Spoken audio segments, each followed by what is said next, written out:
Λόγοι που η φωτογραφία είναι χρήσιμη. Επεισόδιο 1.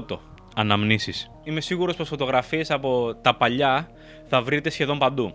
Από το ιστορικό στο chat σας μέχρι ένα τυχαίο σεντούκι κάπου κρυμμένο στο σπίτι σας. Η σημασία και η βαρύτητα που μπορεί να έχουν μερικές από αυτές τις φωτογραφίες είναι σίγουρα through the roof. Φωτογραφίες οι οποίες ξυπνάνε αναμνήσεις και συναισθήματα. Άλλοτε ωραία και άλλοτε ωραία με αγκάθια. Πάντα ήμουν εκείνος που έσκαγε σε πάρτι με κάμερα για να κρατήσω αναμνήσεις για τους άλλους.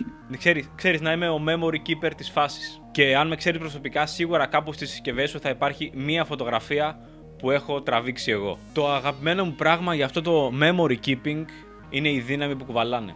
Λοιπόν, όταν τα χρόνια περάσουν, όταν οι άνθρωποι λιγοστέψουν, οι φωτογραφίες θα είναι εκεί. Γι' αυτό κάντε αναμνήσεις, τραβήξτε τις φωτογραφίες και εκτυπώστε τις.